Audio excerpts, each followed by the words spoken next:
Você está ouvindo o podcast da Genial Investimentos. Fala pessoal, bom dia. Começamos aqui mais um Morning Call. Nesta segunda-feira, dia 12 de junho, eu sou o Felipe Vilegas, estrategista de ações da Genial Investimentos. Bom pessoal, nesta segunda-feira os mercados de ações globais estão avançando no início aí de uma semana que vai ser carregada de decisões importantes sobre taxas de juros por parte aí dos principais bancos centrais globais. Além disso, a gente teve aí recentemente um surto, de notícias sobre fusões e aquisições que também acabam impulsionando aí o sentimento do investidor de ações. Em relação a esse tema, a gente teve a Novartis concordando com a compra da Chinook Therapeutics e a Glencore, fez uma oferta em dinheiro para aquisição da unidade de carvão da Teck. E por fim, o UBS concluiu a compra do Credit Suisse. Então esse sentimento aí de que o mercado empresarial está agitado, está fomentando esse sentimento aí positivo em uma semana super importante aí de decisões sobre política monetária.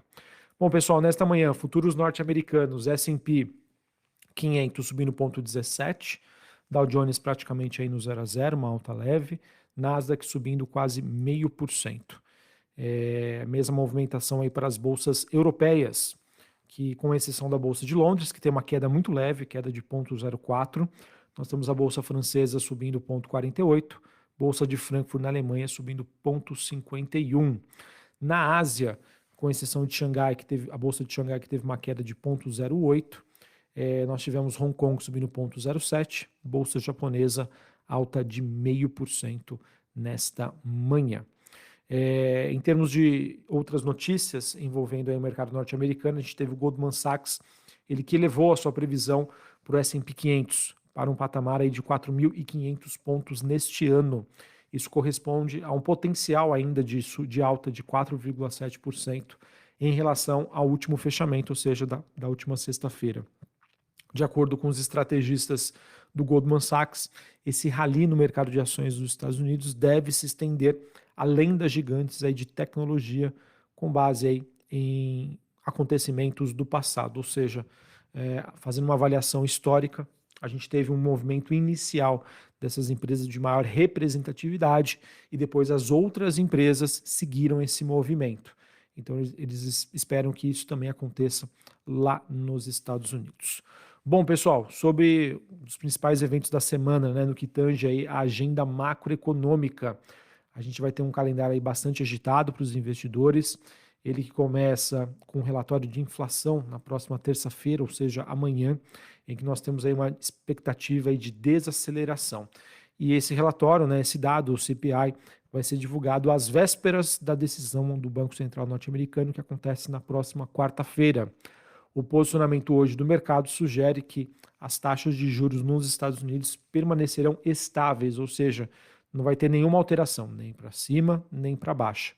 Muito importante também acompanharmos o comunicado aí de como vai ser essa postura aí do FED, mas diante desses sinais melhores que a gente acompanha de inflação no mundo, uma economia chinesa um pouco mais fraca, ou seja, a exportação de inflação para o mundo acaba sendo menor por parte da China, grandes possibilidades aí de realmente a gente acreditar que o pior ficou para trás e que já começa a existir espaço para uma redução da taxa de juros nos Estados Unidos, o que vai ser super importante para continuar dando sustentabilidade para a movimentação das ações. O meu maior receio, pessoal, na verdade, não está relacionado ao impacto dos juros nos preços das ações. Na minha opinião, o meu principal receio, e que ainda tenho dúvidas sobre como esse processo vai se desenvolver nos próximos meses, é sobre o impacto do nível de atividade econômica nos Estados Unidos, no mundo, nos resultados corporativos. Esse é o meu principal receio sobre essa resiliência que está sendo precificada até o momento, que é esse cenário de Goldilocks, caixinhos dourados, em que a gente tem aí uma inflação que converge para a meta, uma economia nem muito aquecida, mas também nem muito fria, nem quente nem frio. Então isso acaba favorecendo esse movimento, esse rally de ações que a gente vem acompanhando nas últimas semanas. E para finalizar a semana super agitada, na próxima quinta-feira, a gente deve ter o Banco Central Europeu, ele que deve se reunir então para a decisão de política monetária, expectativa de um aumento de 0,25 pontos percentuais na taxa de juros por lá. Beleza? Pessoal, sobre o mercado de commodities, nós temos neste momento o petróleo WTI negociado em Nova York caindo 2,29, na faixa dos $68 o barril. O Brent, que é o contrato negociado na Bolsa de Londres, também caindo aí nessa faixa de 2%, $73 o barril. Lembrando, pessoal, o petróleo caindo também corrobora aí com esse sentimento sobre inflação. E o movimento de queda envolvendo o petróleo é por conta aí de preocupações em torno das perspectivas de demanda. A gente também teve o Goldman Sachs soltando em um relatório recente, ele que cortou novamente suas previsões aí de preços para a commodity. Então isso acaba fomentando esse movimento de queda. E a gente teve o minério de ferro em Singapura, que teve uma queda aí de quase 5%. Essa que acaba sendo a primeira queda em 9 sessões. Mais uma vez aí o Goldman Sachs alertando aí sobre uma fraqueza no setor imobiliário, o que deve limitar o crescimento econômico na China nos próximos anos. E, pessoal, é o que a gente vem comentando aqui com vocês. Acreditávamos no processo de reabertura da economia chinesa que está acontecendo. Não seria um processo linear, né? Apresentaria os seus altos e baixos. Passamos por melhores momentos, agora os momentos estão um pouco mais difíceis. E essa expectativa de crescimento era muito mais relacionada ao aumento, né, da demanda por alimentos, serviços, transporte, entre outros, e não relacionados ao mercado imobiliário. Por isso que a gente vinha compartilhando aí com vocês que não fazia muito sentido para a gente essa movimentação do minério de ferro, e agora a gente tem aí o mercado cedendo aí depois desse relatório do Goldman Sachs.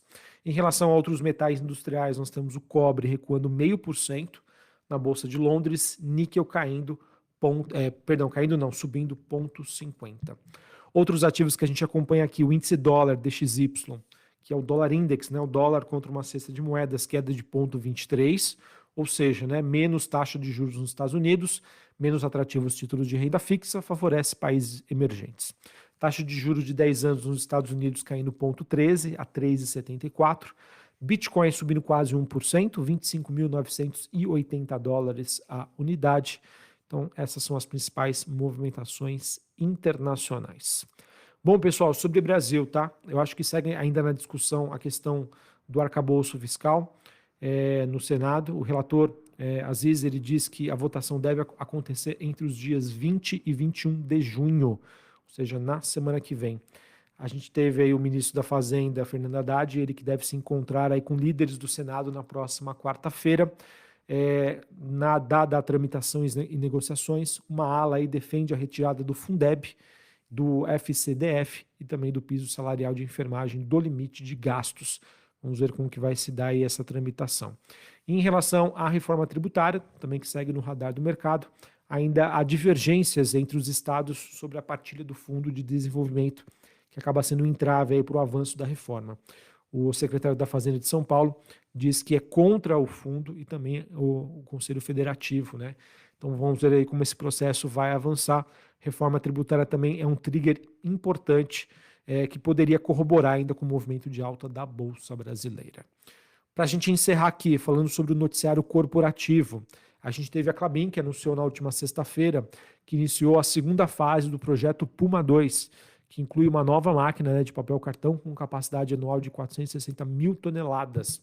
Esta máquina que tem linhas aí de fibras complementares e a flexibilidade para produzir 2 tipos aí de papel cartão.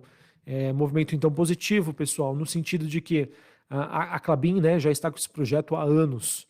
Então, a conclusão, né, o avanço desses processos acaba ajudando aí nos fundamentos da companhia.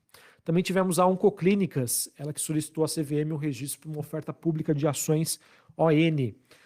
O objetivo é de movimentar cerca de 735 milhões de reais, sem considerar os lotes extras.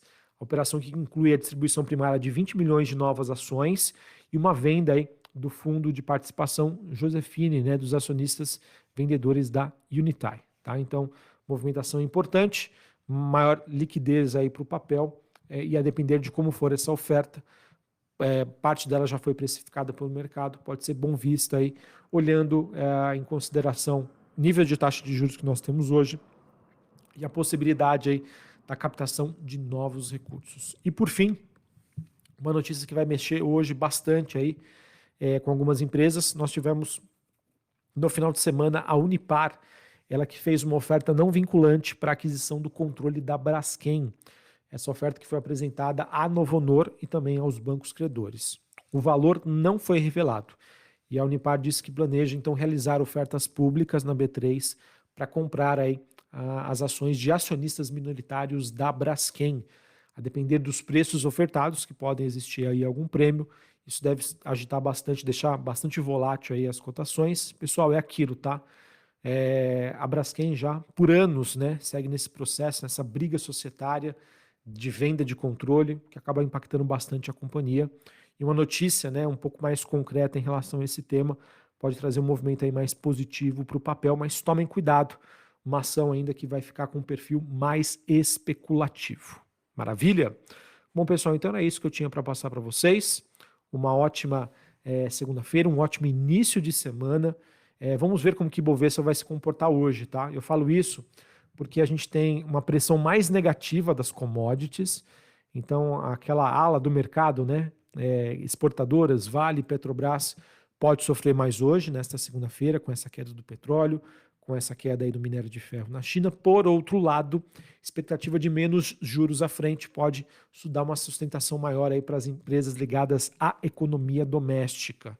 Beleza? Então, fora que a gente tem um sentimento mais positivo, então eu vejo o Bovespa aí nessa contrabalança. Difícil entender como vai ser o movimento do índice como um todo, mas eu vejo uma pressão negativa das exportadoras, uma pressão mais positiva das empresas ligadas à economia doméstica.